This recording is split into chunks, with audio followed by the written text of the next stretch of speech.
Yes, the same kind of story seems to come down from long ago. Two friends having coffee together when something flies by their window. It might be out on that lawn, which is wide at least half of the playing field. Because there's no explaining what your imagination can make you see and feel. Somebody knows nothing, you'll be hypnotized.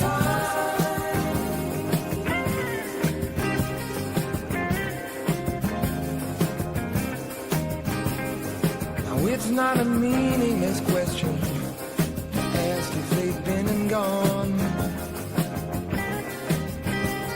I remember a talk about North Carolina in a strange, strange pond. You see, the sides were like glass in the thick of a forest without a road. And if any man's hand ever made that land, then I think it would have showed. And that's why it seems like rain. They got me hypnotized.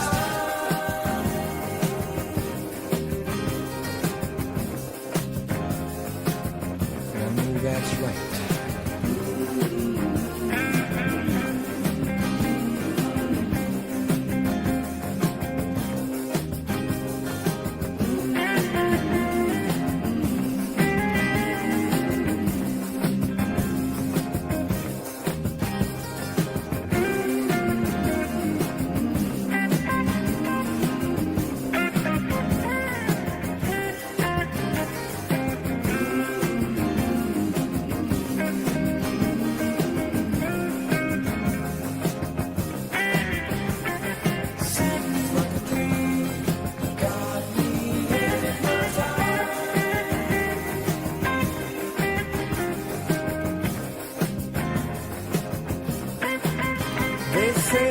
Place down in Mexico where a man can fly over mountains and hills. He don't need an airplane or some kind of engine, and he never will. Now you know it's a meaningless question to ask if those stories are right. 'Cause what matters most is the feeling you get hypnotized. When it seems like a dream, they got you hypnotized. When your body knows nothing, you're hypnotized. It seems like a dream, they got you hypnotized. Yeah, that's when they got you hypnotized. It seems like a dream. It seems like a dream. Your body means nothing. You float around and got you hypnotized.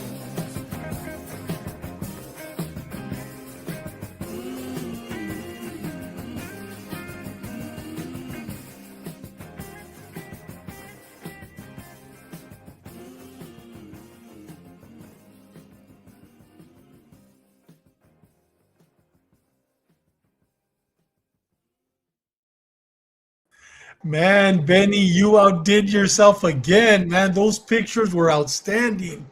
And the music too, brother. It was beautiful, man. You know, I just noticed at the end I missed a slide there. I missed one. God. Well, you're the only one that noticed, right, Don? Great. I mean, he's the only one that noticed it. We didn't notice it. Yeah. Yeah. Hey, brother, you know what? It's an honor to have you on the show today. And I could tell that it's going to be a great show, not only because we got a chance to talk, Don, but also all these people. Usually when we start a show, we have maybe 5 or 6 people log on. But dude, right now, I don't know if I'm going to be able to go through everybody that's watching the show live right now. We're going to start off with your daughter, Galen Renee, me patiently waiting for the podcast to start. And she was actually waiting 20 minutes before the show. We got connector Chris. Much love has been waiting for it. We got Harley Rella. Me too. Doesn't this guy look like our dad? I guess we're talking about you, Don. Hello.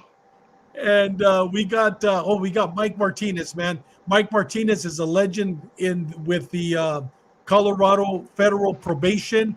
Thank you, brother, for watching us all the way from Littleton, Colorado. Thank you, brother. We got Gina Marie. Why does Dad's pictures look like a mugshot? We're gonna blame Benny for that one. And we also have, you know what? Let me bring Don right back up again. We lost you, Don, for a second. I couldn't You're hear back. you, so I couldn't hear you, David. So Okay, whatever you can you said, hear? but that's all right. I can hear you now. Yeah. Okay, perfect. We were talking about your daughters, saying that yeah. your picture looked like a mugshot. It did. Yeah. You know, a couple times I built South Bay Jail. Well, I say I built it, but within a couple of weeks of being assigned on the sheriff's department at Central Jail. It's a long story from the sergeant. Amos called me down and he said, "Hey, you're being assigned to South Bay Jail."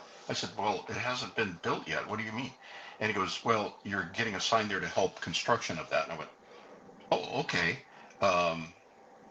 That was strange because I didn't put in for it, but whatever. And he says, "Yeah, I know this is pissing a lot of people off because you got that position and you didn't even try for it. And there are people that want to be in South Bay Jail and they've been waiting for years and years." And anyway, I went down there and it was open. So I had building it and helping construction of it with the general services. And so I brought the girls in and got my picture in the photo booth with them.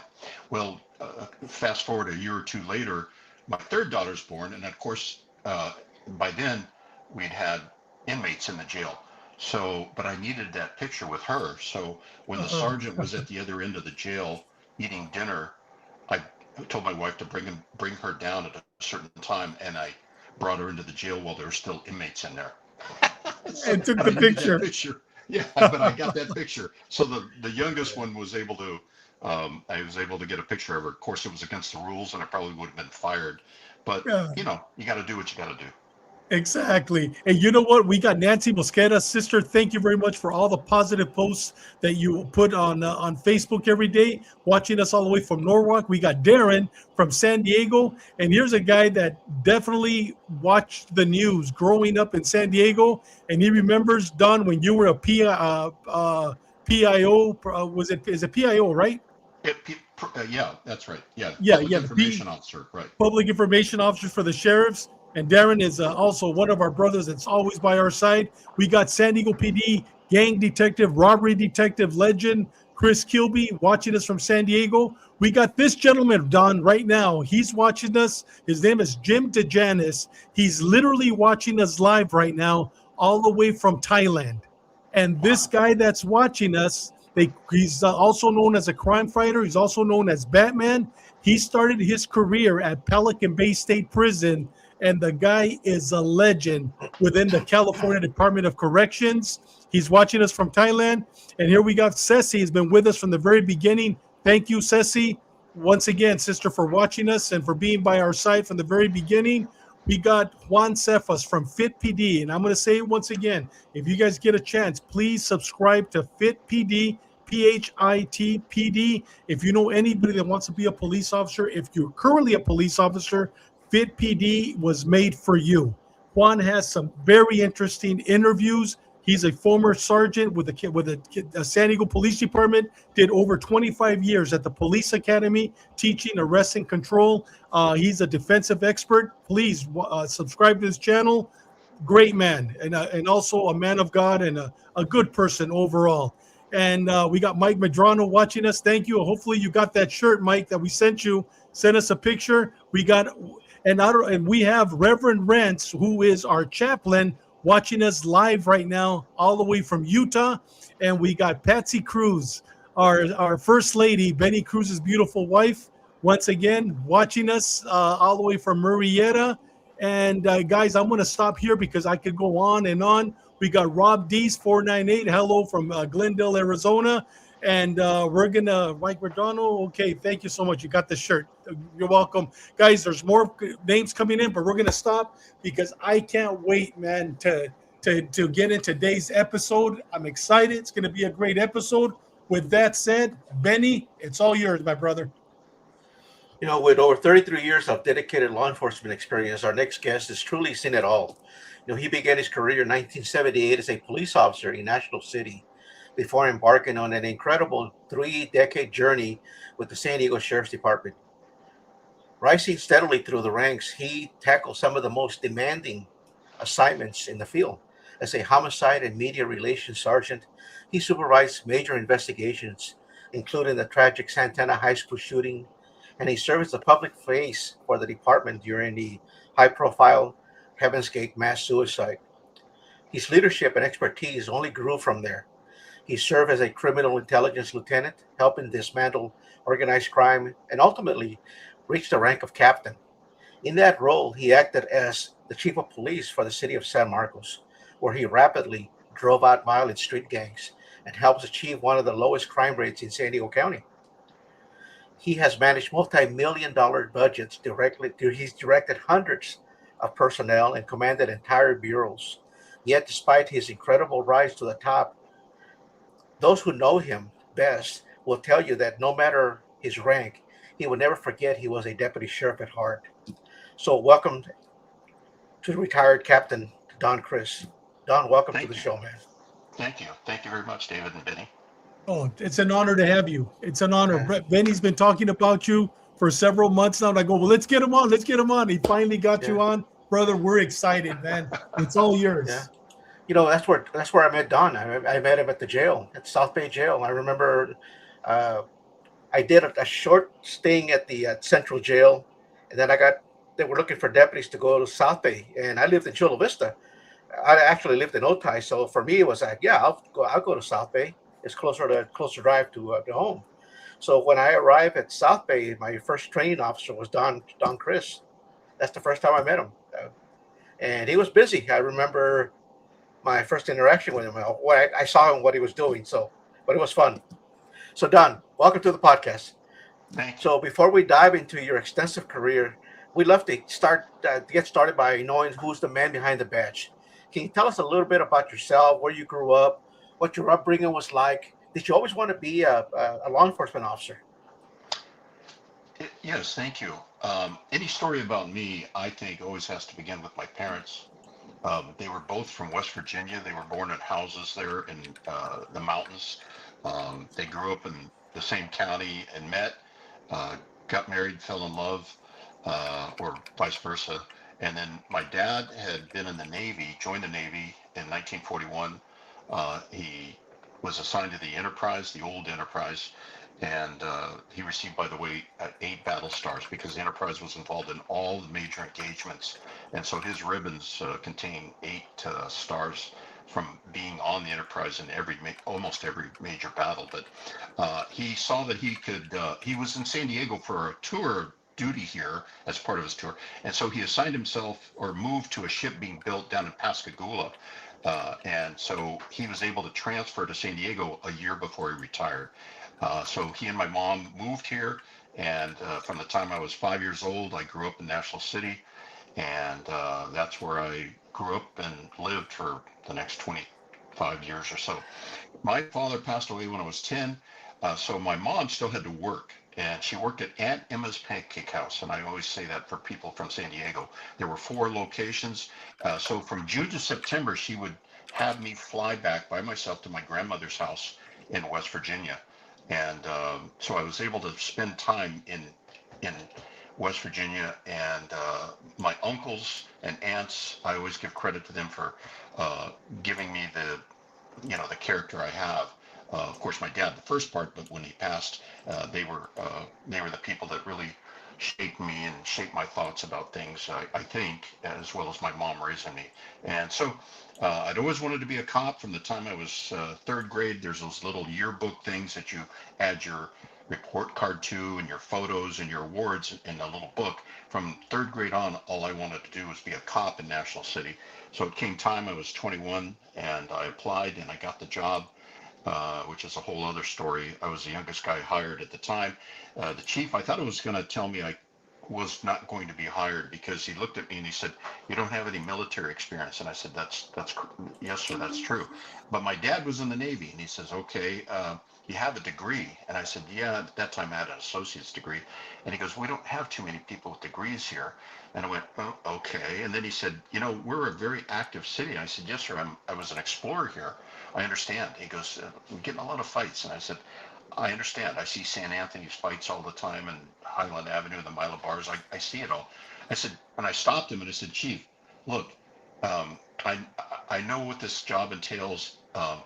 If you don't like me, you can fire me. I'll be on probation." And he laughed and he shook my hand. He says, "You're hired." So that I saw myself kind of thinking, "Oh my God, he's going to let me down easy." But I think that changed his mind. And so anyway, I became a National City cop. We were sent to San Bernardino Sheriff's Academy. And I have to say this because we were not allowed to attend any academies in Orange County, Riverside, San Diego, because of our reputation. And so nobody would allow us to have trainees sent to their academy. And as a matter of fact, one of our previous trainees had punched one of the instructors. And so I guess San Bernardino didn't know about us, and they allowed us to move to be, three of us were hired. We were allowed to go up there. Within a week, we disappointed San Bernardino Academy because the third guy out of the three of us had hookers in his room, and somebody found out about it. And by Friday night, we're grilled like Starsky and Hutch. I mean, we're grilled, and I hear him in the back in one of the offices going, "No, sir, I'm sorry, my wife, my children." I'm going, "Oh my God, what? They can't torture us. What's going on?" I had no idea, but he had, he was. We were told to go home and pack our stuff and go home. So we packed up Friday, 1 week into the academy, and told to meet the chief of police at 10 o'clock that night. And the assistant acting chief of police was Cliff Reed. And he was madder than a hornet's nest. He goes, "Damn it, it takes me years to find somebody that'll take you guys, and you screwed it up." Well, my partner, Ray, and I didn't know what he was talking about. We later found out that the third guy that was our trainee with us at National City had hookers in his hotel room, and so he was fired. And Sunday night, the chief calls us and says, "Come down here." 9 o'clock at night, we come down there, and he goes, "I had to eat so much crow. You better go up there, and if you want to sneeze, you call me first. Go back up to the academy." So we went up there, graduated. Matter of fact, my partner Ray Smith was the valedictorian of the class. So we made up for it. But anyway, that's my story. And so from that point on, it was a cop in National City, and later transferred to the sheriff's department. Sorry for that Hey, long diatribe. hey, Don, who was the chief of police when you first got hired in National City? It was Warren Carnegie. He ran against Duffy for a sheriff's position, and he lost. Of course, Duffy was a 20-year sheriff there. And then he was the chief of police at National City. And then later, Chief Terry Hart from El Cajon was the chief of police. Hey, Don, when you graduated from the academy, I don't know, what year was it when you went through the academy? January of '78 through June. And how old were you at the time? Uh, when I started the academy, I was 21 and 4 months. 4 months. I don't know. Well, I mean, I'm sure that when I went through in '88, as soon as you graduated from the academy, you had phase training and you had FDO training. And I'm sure you probably had it at the same time back in '78, correct, with National Yes, City PD? right. You went Okay. with several different training officers for different shifts to become more acquainted with different styles and that type of thing. Can you share with us some of the stories when you first started as a trainee, having your training officers? What did you learn from them? And is there one that taught you something that you still practice today or the last day that you were on patrol? Yeah, I credit my success with those guys, the training officers. They were big strapping guys, but they weren't. And I know National City had a reputation, but they were tough guys who didn't abuse anybody. I could say that I never went home thinking I was going to be on the 11 o'clock news or in the 6 o'clock news, because I was, if if you were in a fight, and we got in a lot of fights, you had 6 to 9,000 Navy guys come into National City's mile of bars every weekend. So we were involved in a lot of altercations. But when the fight was done, you had big guys touching you saying, stop, it's done, it's over. So I learned quickly that when the fight's done, you're done. Don't bump somebody into a car. Don't do things to them. The fight's done. And they said that for two reasons, and it makes sense. Is that number one, we want you to be here in 30 years. So don't do anything like don't do stupid things, once the fight's done. Second, we're not going to get in trouble for you. And so I carried that with me throughout my career, and I thought, this is good stuff, because I know a lot of people think National City and it was a tough town, but nobody did anything untoward in National City. I can't stress that enough. Everything we did, we had to put people down quickly and hard, but it was never anything that we were going to getting in trouble for. And so I was very fortunate. My first training officer the first night, Ray Estrada, and we had a big bar fight at the Westerner Bar. And so we're chasing a couple of guys who had stabbed some waitresses with broken beer bottles in the face. And we were chasing them out onto the freeway along the ice plant. Ray catches up with one of them. I'm right behind him.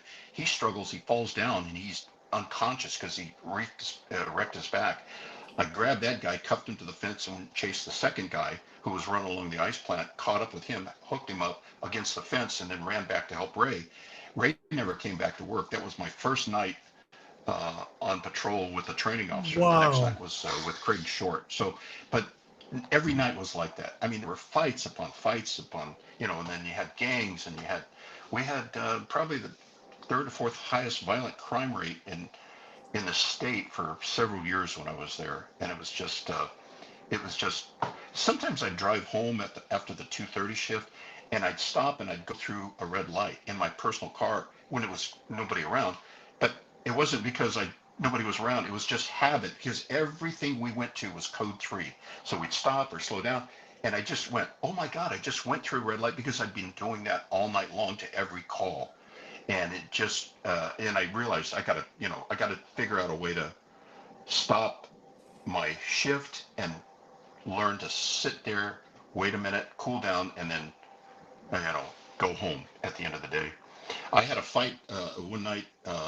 I had, just to give you an idea, I had 3 different gang fights on my beat, and I was sitting in front of High Bev Liquor on Highland Avenue. I had stacks of IDs and stacks of notes and victims that were going to Paradise Valley Hospital.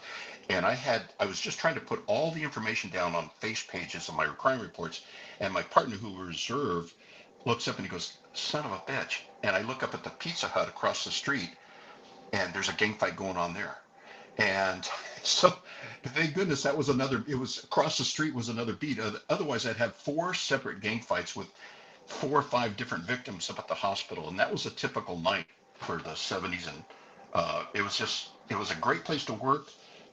Excuse me, but for experience, but my training officers taught me a lot too. I was glad that I had those 4 years, and I wouldn't trade them for anything. Hey Don, during your era, you guys had there was a group called I believe they're called Los Gatos.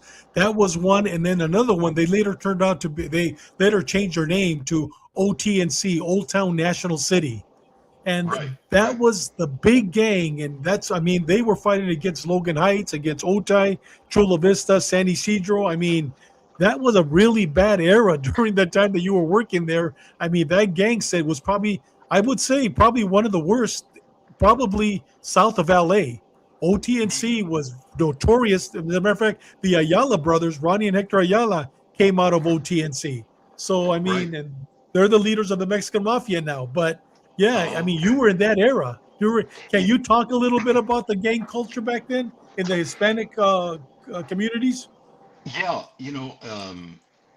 that's true. Everything you said was true. There was a lot of gang fights, and Ayala happened to be up against the border with Paradise Hills, which was a separate gang, but he was a member of OTNC, and Yes. it was just a normal part of every shift that you had gang fights, and I had never been around any of that stuff, but I grew up in National City, but it was unknown to me, and so you got educated real fast. But OTNC was a tough group, and you know, I think they didn't fight us, but they fought everybody else, They and did. yeah, and it was they were the big man on campus in San Diego all throughout. I mean, the entire Yes. thing. You mentioned the Ayala brothers. It would inevitably every other week or so. I use this as a training experience for my trainees. We'd be going up 18th Street to a fight at the Ayala's house, some party. It was just always the Ayalas fighting with somebody there or at their house or getting drunk and fighting their family members. And we'd be driving up the street, and I'd tell the trainee if he was driving, I said, "Look, what's your speed?" And he'd look down and he goes, "I'm doing 50." I said, "This is a 35. Pull over." I'd call for another unit, say, "Hey, 121, we're busy. We got something going. Send another car or whatever." And I said, "Look," and I told my trainees this. I said, "You're going 50 in a 35. There is not one person in National City that's going to reach into their pocket and give you money when you get sued by a kid's mother when they cross the street and you strike them at 15 or 20 over the speed limit. Nobody in this town, except for a fellow officer, is worth you going through hell when you're sued because you've hit somebody in the street. So don't do this." And it was done to me. That was done to me because I was new and I was excited and I'm speeding somewhere with the lights and siren on. And my training officer says, "Pull over. Look at this. This is your speed.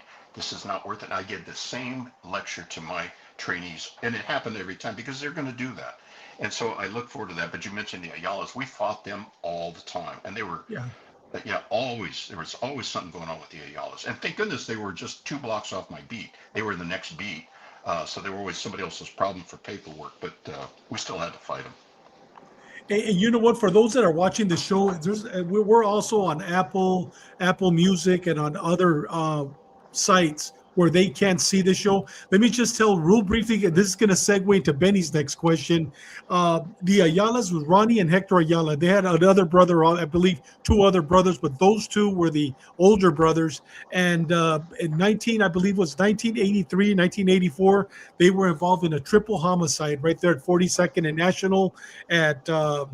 They basically went into an auto shop and they murdered three individuals, shot another individual, and they went to death row shortly after. About 5 years later, 1990, they were sent to death row. And while in death row, these guys were in OTNC, were in your era.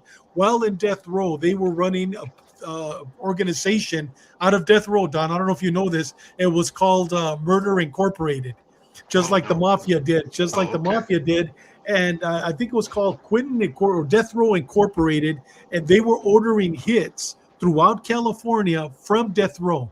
And today, our Governor Newsom got rid of the death row, so now they're in two different prisons, and they are some of the main guys, the main leaders of the Mexican mafia. One's I think 74, the other one's like 76 years old, but they were in your era in National City. So when you talk about the Ayalas, they ended up going to death row, and they're still in prison today. They're without a doubt going to die there.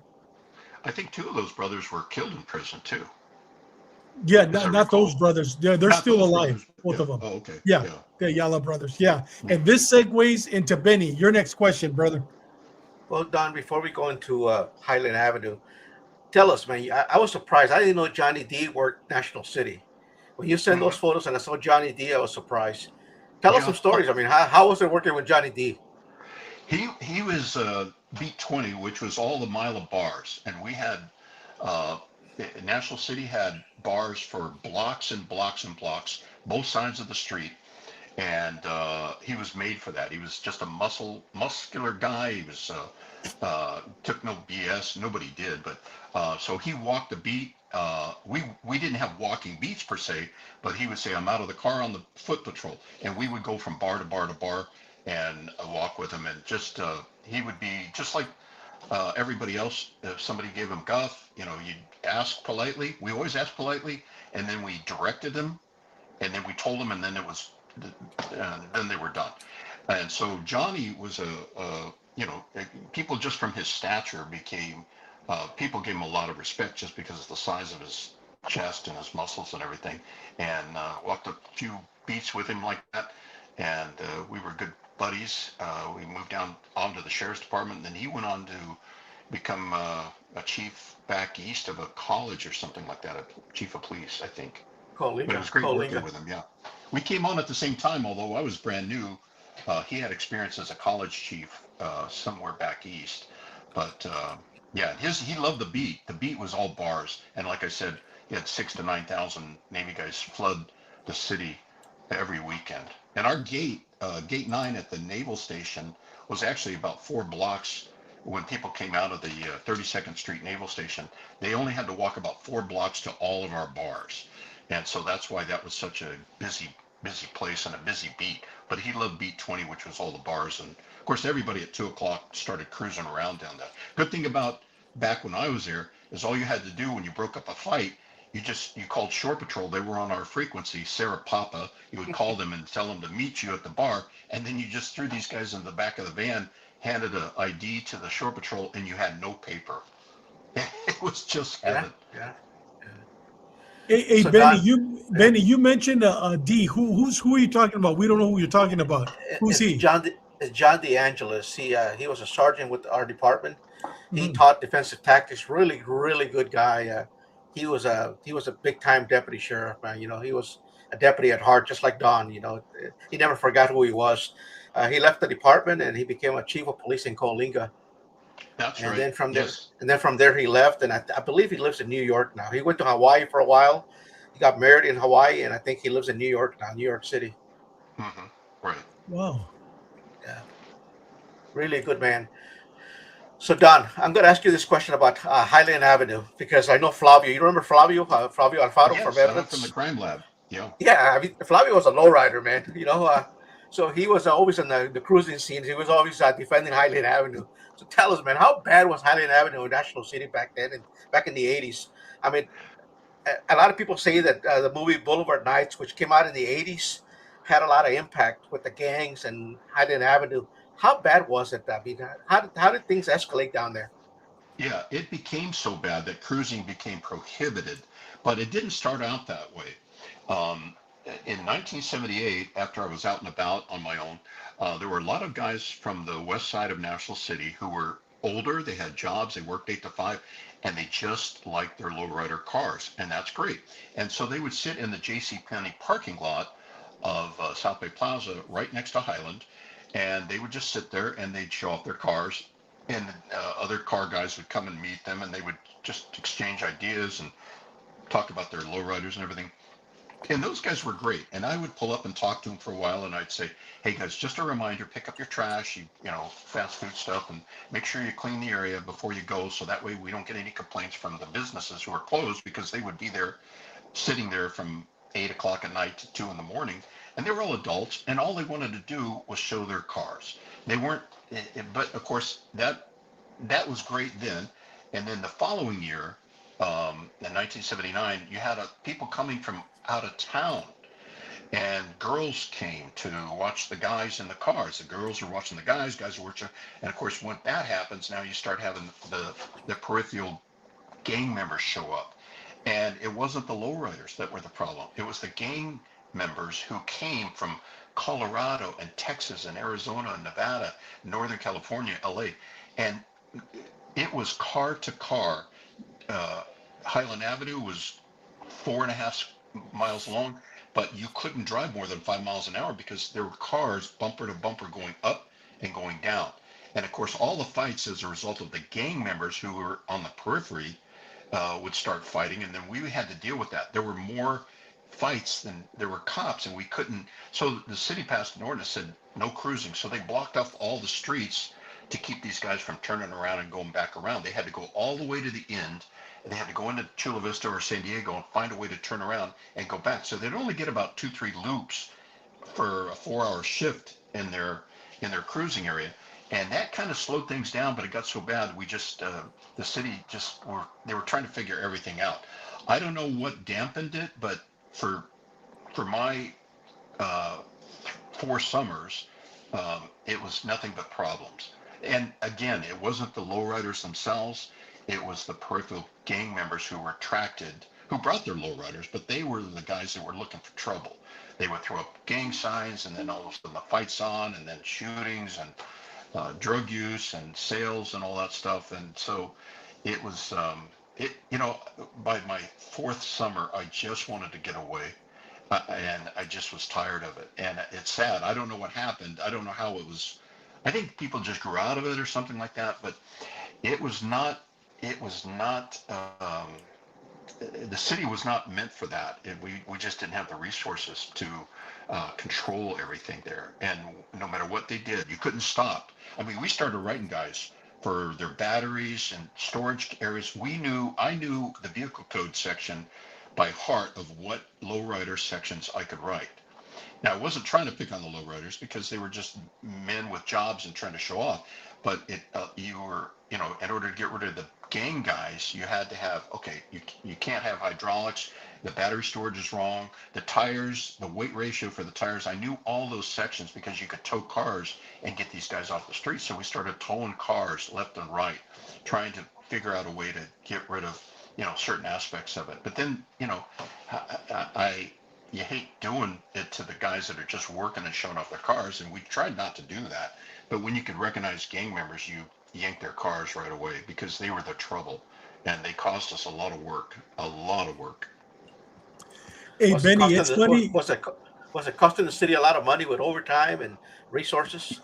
Yes, resources. I mean, we would have, gang fights, and then that would take somebody off the beat. So the rest of the city suffers. Friday night, Saturday night, we had overlapping shifts. We worked a 410. So we compacted a lot of our personnel on Friday and Saturday nights, but still, I mean, one gang fight could take you out for 5 or 6 officers, and then you're dealing with the victims, going up to the hospital, report writing. I mean, it was on and on and on. So it was just really costly to the city to have to deal with all that for the next 3 years. The first year, like I said, was not a big deal, but the second, third, and fourth years that I was there, it was just a mess. Yeah. Hey, Benny, it's funny that you mentioned Boulevard Nights. I don't know if you know this, Don, but you know what? When certain movies comes out, it just shows you how much Hollywood has an effect in our communities. When that movie Boulevard Nights came out, I believe it was 78 going to 79, in East LA, Whittier Boulevard, it used to be just like you described it. Lowriders, everybody would get along, families would show up. But when that movie came out, you know what? Boulevard Nights, it was gang violence. All the gang members took over Whittier Boulevard up in LA, took over Highland, and we saw that. And then after that movie came out, then Colors came out. And that's when the Crips and the Bloods blew up. And then later, American Me, Mexican Mafia, and so forth. But it's funny. You're absolutely right, Benny. After Boulevard Nights, LA blew up, San Jose blew up, San Diego blew up. Well, actually, National City blew up because that's where everybody from Logan Heights, San Isidro, they would all go there, pick up on the girls, and then the gang violence would start. You were there during that era. That is interesting, man. We had people, I was surprised how many people came from out of state just to cruise Highland Avenue in National City. Yeah. Wow. I mean, from all over Western United States, people would come. And again, those guys you had to really look deep to see whether they were just gang people or just guys with jobs who were bringing their family and they just wanted to cruise and show off their cars. Well, Patsy Cruz, Benny's beautiful wife, is asking you, Don, have you written a book or have you considered, I'm going to throw that in, Patsy, don't hit me. Have you considered writing a book? No, the only book I ever wrote, and it's only 113 pages, was How to Prevent Assholes from Promoting on the San Diego Sheriff's Department. I published it for my kids. There's a company that will put your thesis, your degree thesis, in a book form. And so I made one for each of my girls. So when I'm gone, my great grandkids can read this and say, oh, this is my attitude. And it was how to identify asses and, bullies. I call them bullies. But my acronym for that is PRACA, P-R-A-C-A. And you all have them. You all know them. Even anybody in law enforcement. Pompous, rude, arrogant, condescending assholes. And they're the people that make your life miserable. They make your life, you don't want to go to work because they're asshole supervisors. Do you mind me using that word? I should have probably No, go for clarified it, that. man. Brother. Go for it. That's the acronym, and you all Yeah. know them, you all have them, and you wonder. So when it came time to write my master's thesis, I said, this is the question I've always wondered. How do these guys promote? Now, as a sergeant, you haven't seen a guy's supervision skills here, but once they make it, how is it that these guys can move up in rank? And you know that those guys, every agency has them, every person in any law enforcement agency and other places, they know bullies. They know the bullies on their department. I thought, how does Yes. this happen? And so my master's thesis was how to prevent this, and what to look for, and how it comes about. And so I had that packaged into a book, and I'm proud to say that my kids have it. And Well, yeah. So well, now, well, but I wouldn't you publish know a what, book. Don? You know what, Don? Your book's not selling very well because they're still hiring and still promoting assholes. Yeah, no, but they did change one thing. I can tell you that they changed from having on the lieutenant's panel, from having 6 guys or 6 gals talk about who should be promoted to sergeant, and in a panel, and then make the recommendations up to, of course, the sheriff is the ultimate person after it filters through the command staff, but they've made it for everybody at the lieutenant level to have their input. And as a result of that, Assistant Sheriff or Under Sheriff Cook and Sheriff, I can't think of his name, the FBI guy, said, yeah, let's Gore. have everybody, in the lieutenant level have input as to who makes sergeant, because you can have a favorite and somebody will agree to make that guy a sergeant because that lieutenant likes him or her, and if you agree to that, you got to agree to my guy, and that's how those guys pass up the chain, because people accept that. Well, if you got a lot of people on the lieutenant's panel saying who can make sergeant, 20 lieutenants say that guy's an idiot, then that guy's probably an idiot and not a favorite. But so I think for a while it worked, but yeah, that's the way it goes. I just never understood it. And they're bad for organization. It's one of my pet peeves. People don't want to work for a guy. If you're in a position of authority or management, and this happened to me, as a matter of fact, at San Marcos, deputies would come in and say, "Hey, Cap, what are you doing here?" And I'd say, "Well, I'm working on this. Do you need help?" Honestly, the detectives, the deputies would come in and say, "Can I help you?" And I said, "Well, thanks, I appreciate it." But you know what happens when there's a bully? The minute 5 o'clock rolls around, they want to get away from that guy. They want to stay away from him. They don't want Yes. anything to do with that guy.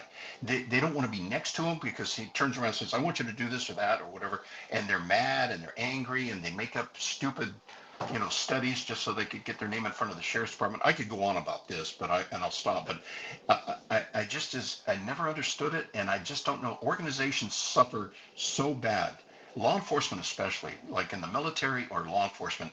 Um, you can't have those guys in leadership positions because they really ruin your organization, especially on a smaller department, because there's so little room for wiggle. On a big department, you can move on. But on a small department, if you've got bullies, man, they make your life miserable. Hey, you know what, Don? I always compared bullies with San Diego PD. I would always say he's the one that got his lunch money taken when he was a kid. Seriously, you look at them; they were the ones that got their lunch money taken. That they never played ball. They were never in team sports. They were always that idiot. You, Yeah. you are correct, because one of the things I discovered in worldwide organizational studies about how these guys become it is that they're not paid attention to. And then when they get into authority positions, they make up for that. And they bully people, and they've never been paid attention to. Nobody's ever listened to them. They're just Harvey Milktoast.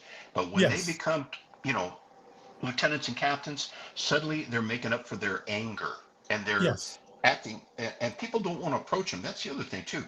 The subordinates don't want to approach anybody who's a bully, because one, they'll get mad at them. They'll get mad at the subordinate, and that's a false wall they're putting up, because they don't know what they're doing and they don't know what they're saying. So they Yeah. will get mad in order to prevent that guy from asking them a question that they don't know about. And so they put this anger wall up. Everybody that they talk to, they're angry at them. And so their subordinates learn to not ask them questions or whatever, because they don't know themselves what they're doing, and so it works for them. Yeah, I will stop that because it really is a long, detailed thing, but it just really frustrated me. And but I have to say there are probably people that think I'm an asshole because I worked IA and I had to impose discipline, and I think there are probably people out there. But in general, that the majority of certain people, a majority of your line staff will go, "That guy's an ass," and almost everybody would agree with you on that. Yeah. So. You know what, Don? I used to tell Dave. I used to tell Don was the kind of guy, the captain, that every morning he would go to the detective area and check on us, check the detectives. He would go to our briefing, pop in our briefing, and listen to the cases that are coming in, debrief. He would always be around. In the afternoon, if he was around, he would come in and check on us. He was always around. He was a good guy. I mean, he was that I guy did a that was always there walkabout. for us. Yeah. I got my coffee and I walked through the entire station every morning that I was there for the morning briefing. I just tried to talk to everybody. I loved everybody. I you know, my video, We were we were special. We were special. you guys were. Um, Yeah. I have a quick story, and Biddy knows this story probably. Somebody, when I walked in one morning, somebody had slipped a piece of paper under my door, and it was a picture of me holding a plate of food, and I'm waving, and I'm in a Hawaiian shirt, and the caption read, "Not at his command as usual." And so I hold this up. Well, what had happened a week prior to that is somebody from the station had sent a anonymous letter to my boss, my commander, and said, "Don is never around. He doesn't attend things. He doesn't, we never see him, whatever." Well, what this guy, who's the same guy, same type font, didn't realize that he'd done from my boss to his boss when he was a captain at my station. He sent the same letter to that guy's boss Wow. and said, "Commander Quacko's never around." And he sent it to Commander Quacko. And so it was come on. And it was somebody who had a grudge or whatever against me and against Quacko, or who knows, whatever it was. But it's funny. I walked into the detective area. Benny might have remembered this, but I had that piece of paper, not as command as usual. And it was obviously somebody that had done that, but I knew who it was. It was somebody in the detective area. So I walked in with my cup of coffee with the piece of paper showing as I walked in. And so everybody could see that I got that paper, and they all started laughing from a distance. So they knew, and they knew what it was on the paper. I said, "See, you guys, I could tell you guys were guilty because you wouldn't have been able to see this except that you made it up." So it was pretty funny. And so I loved them. I loved them. I loved them all. I did. I loved everybody. Yeah. Hey, Don, you know what? Here's something that's going to put a smile to your face. Hi, Papa. Oh, From Everett, was that your grandson? yeah. Oh, that's Great. beautiful. Yeah, yeah. Yeah, that's beautiful. Hey, Benny, you know what? Thank We you. got Thank you time. very Let's go to much. the next one. Yeah. Now we're going somewhere else. Yeah. So let's Yeah. talk about that big career move. You decide to go over to the sheriff department. What made you want to do that transition from National City, moving from? I mean, it was a small department, but it was a busy department. It was a fast action department. But you decide to go to a major department. Uh, this era is. I mean, what made you want to do that? And I'll then, never. I mean, you went from patrol to the jail, dude. I mean, what Yeah. drew your attention to go to our department? You know, it was a great town to work for, and I think I would have been treated right, and I think I would have made rank. But there were two things in a small department. And by the way, I've observed, maybe it's anecdotal, but I've observed that people on small departments will move to a big department and they will stay there. People on a big department sometimes move to a small department, but they go back to the bigger department because they realize, I think, that there's opportunity at the bigger department. And a small department, I realized what they had to do in National City, and like a lot of small places, you have to move from patrol to detectives, but then you've got to move back 3 to 4 years because they've got to make room. They don't stagnate detectives. Otherwise, all those patrol guys will go, "I'm not going to be able to make detectives for 20 years." So they have to move those detectives back to patrol. And so I knew that every 3 to 4 years, if I stayed on the department, I would go into detectives, and then I would have to move back to patrol, and then go back to detectives and go back to patrol. And I'm going to be 55, 60 years old, and I'm going to be working patrol if I didn't make rank. And I didn't care about rank then, but it was one of those things where you just knew that that's your career, is that you're back and forth. But patrol was the backbone of a small department, and everybody needs patrol in a small department. But I realized that was going to be a majority of my time. So I had family, and I wanted to spend time with it. And I knew that if I went over to the department, it had so many different opportunities to have 8 to 5 jobs. And that's kind of a little bit selfish, but it's selfish for my kids' reasons. And the second thing was, all the people I knew that were of rank or had some seniority were living in motorhomes out in front of the National City Station.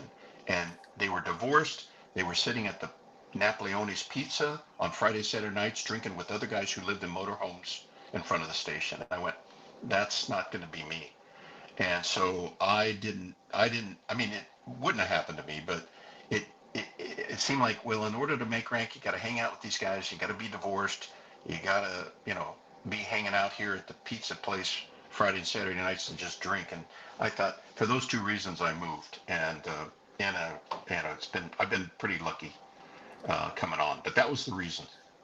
Nothing about the department. The department was great, and I learned so much from the National City. Did you and Johnny D come together? He came over first. I came over second, but there were over 12 or 13 people that came over in the next 3 years.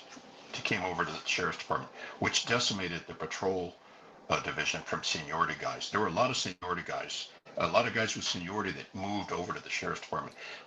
Part of it, though, was they were divorced, and they realized that if they divorce, the first wife will get the half of their National City salary, but if from that point on, whatever they made on the sheriff's department was theirs to keep, if that makes sense. And I think it does. It makes perfect sense. A lot of people so they did went, that. and all of a sudden we had a flood of people leaving National City, and they came up with this, like, wait, she's going to get half, but none of this. And so that was one of the other reasons that they came over. But it was a good department too. We had the same attitude. Sheriff's deputies kind of had the same attitude. Like, you gotta take care of business right away. You don't let anybody take advantage. You don't let it get to a deadly situation.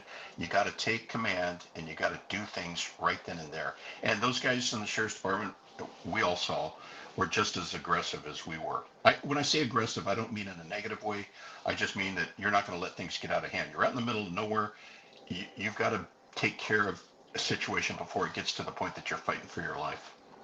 Hey, Don, we have Gina Marie. Is that your daughter? That's my daughter. Yeah. She says, I followed in Dad's footsteps, still in the profession. He was absolutely crazy to make the change. So is she with National City PD? Is she with National City PD? She's back east now in Virginia, and she's detentions officer for the federal government. Oh, really? Oh, okay. So you said you were crazy to make the change. She was a military police. She got in the military. Really? MP. Yeah. In wow. the Army. Yeah. That's beautiful. Sometimes people ask me, what's the difference between police and the sheriff? I tell them, well, the sheriff is a little bit rougher around the edges. We're a little bit rough. That's a good description. Yeah, you got a beat, like one of the beats up in Valley Center. It's 400 square miles, 426 square miles, as a matter of fact. So when you're out there and you've got a biker gang of 3 or 4 guys, you're not going to let things get beyond the point that if something's going on, you tell people what to do, and they better damn do it, because you can't be in a position of defense. Yeah, same thing. That's a great description. So the sheriff sets a tone, and the chief of police doesn't want to get in trouble because he can be fired by the manager right then and there. But the sheriff is voted by everybody in the county, so he or she can set the tone for his deputies or her deputies. And yeah, you're right. We had kind of the same attitude, the sheriff's department and National City. I remember calling for cover in Valley Center, and nobody would come. You know who came?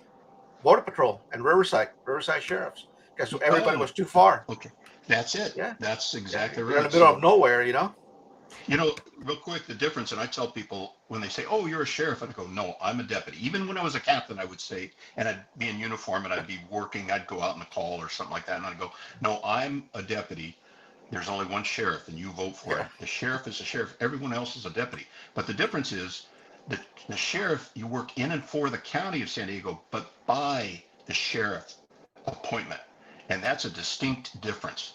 You work in and for San Diego County, but by appointment, and the sheriff appoints you and he fires you. The other thing is too, you can legally sign the sheriff's name, which is not allowed in any other civil or type of paperwork. But if you're a deputy sheriff and you sign a warrant, you're booking a guy into a jail, you sign Sheriff John F. Duffy, and then you put your initial there, but you put the sheriff's signature on. You can do that as a deputy. You work for the county by appointment. So a deputy has a little bit more authority, I think, than a police officer. Hey, Don, we have 10 questions. We're going to stop right here at question number 5. But there's a question from somebody that's watching the show. I believe tip 251. Don, have you ever thought about shaving the stash? And then you have.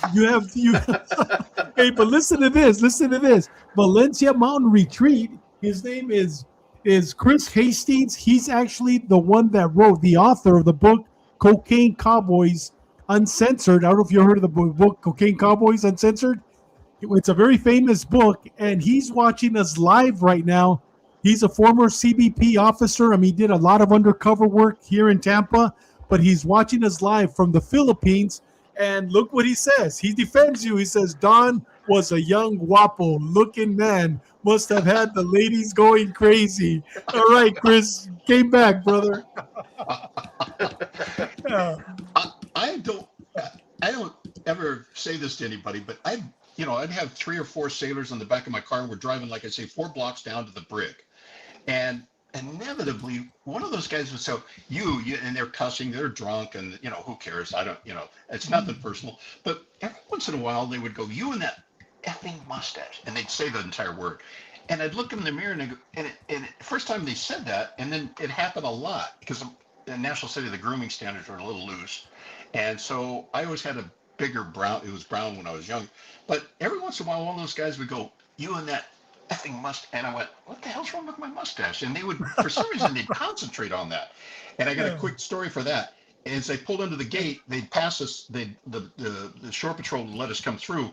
And I'd head off to the left to go to the ships.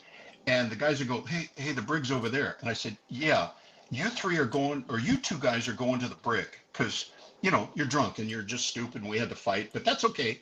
You're going to the brig tonight, but you, the ass in the back there that's taking it personal, I'm going to find where you live, I'm going to do this. We're going over to the ship there, we're going to wake up the captain.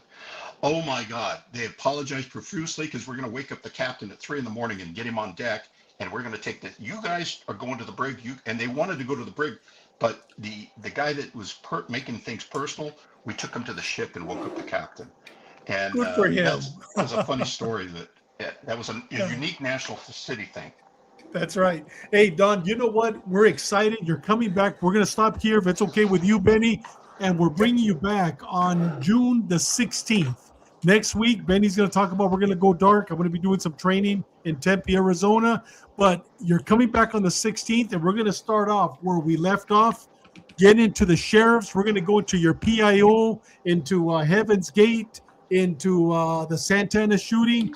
It is going to be a great episode. Brother, man, it was an honor, literally an honor to have you on today. We can't wait till the 16th. With that said, Benny, any last words for Don? Don, I haven't seen you in a long time. You look as handsome as usual. Thank you. I'll send the money later to you guys both. And I'm sorry if I talked a lot. I apologize for that. No, man, no, you're awesome, dude. You're awesome. You're awesome. We can't wait to have you. And like I told you, Don, one of the reasons why we started this channel, number one, to help our officers, our brothers and sisters suffering from PTSD. That is one of our main objectives. But the second one was to have gunslingers like yourself, men of honor like yourself, come in and tell your stories. So your children, your grandchildren, your great-grandchildren, 10 years from now, they could watch them. Once we're dead and gone, this video is going to still be on. They're going to be able to hear stories that you've probably never told them. As a matter of fact, one of your daughters said, I had never heard that. And that's why we created this channel, to give you the opportunity, give us the opportunity to listen to your great stories. Brother, Well, thank you very God much. bless you. We will see you on the 16th. Let's keep Don for last words. Yes. Okay. Yeah, we're going to keep you on for that. What we always do at the end of our show, if you watch any of our episodes, we give last minute advice for those that are watching. But before we do, Benny, tell us what we got next week. We're going to be going dark, correct? Yeah, we're going dark next week, and then we got Don coming back, and then at the end of the month, we're going dark again. Yes. No, we got, how many weeks we got? We got 5 weeks this month. Yeah, we go dark next week, Yeah. and then the following week, and then the next week we go Yeah. dark, and then we Yeah, come we back got- on the 30th. Yeah, we come back on the 30th, yeah. Yes. And guys, tomorrow night, let me bring this up real quick. Tomorrow at 12 o'clock, not tomorrow night, tomorrow at 12 o'clock on Ash Wednesday, you're going to have two seasoned detective sergeants. Actually, one's a lieutenant with San Diego PD, Sean Murphy, and Doug Collier, a detective sergeant with San Diego PD, retired. We're going to talk about when a gunslinger retires.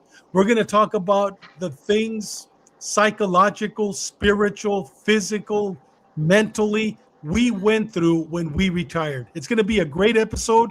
And this is a show where you actually were smoking a cigar, having a nice scotch or a shot of tequila or our coffee. It doesn't matter.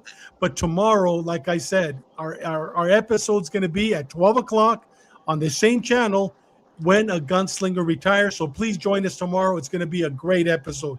With that said, Benny, we'll start off with you. Last words, my brother. Just to everybody, everybody out there in the field, don't get complacent. Watch those hands.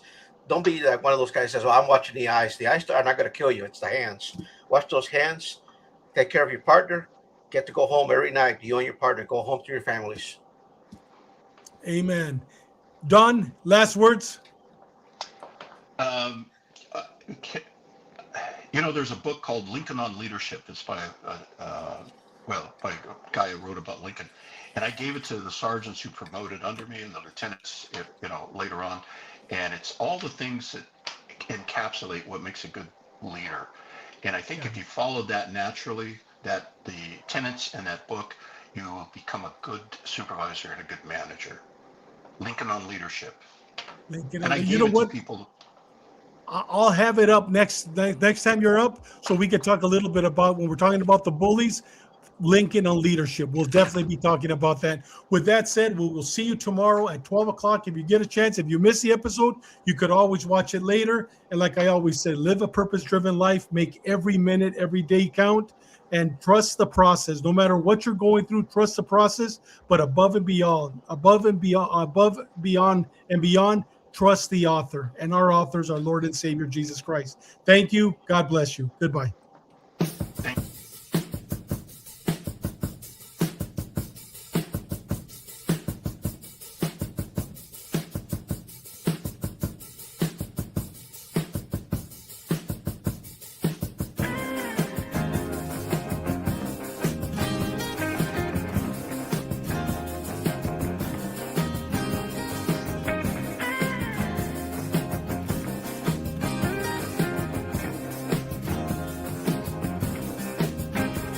Yes, the same kind of story seems to come down from long ago. Two friends having coffee together when something flies by their window. It might be out on that lawn, which is wide at least half of the playing field. Because there's no explaining what your imagination can make you see and feel. Your body means nothing, you'll get hypnotized.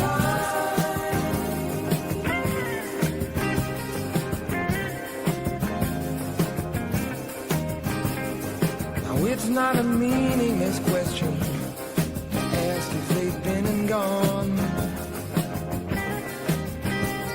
I remember a talk about North Carolina and the strange, strange pond. You see, the sides were like glass in the thick of a forest without a road. And if any man's hand ever made that land, then I think it would have showed. And that's why it seems like rain. They got me hypnotized.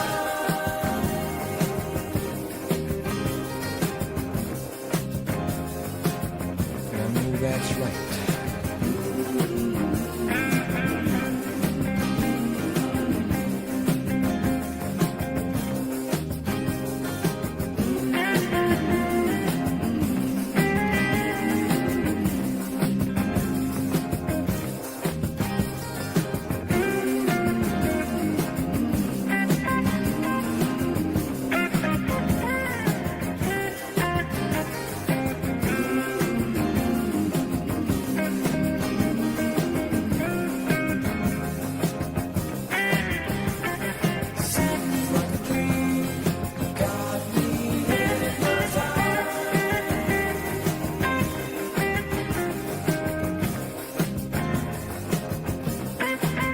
They say there's a place down in Mexico where a man can fly over mountains and hills.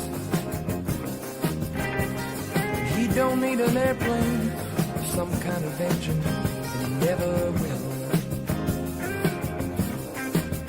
Now you know it's a meaningless question to ask if those stories are right.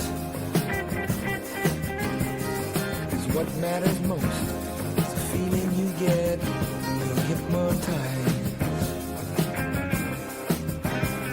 When it seems like a dream, we got you hypnotized. When your body means nothing, you're hypnotized.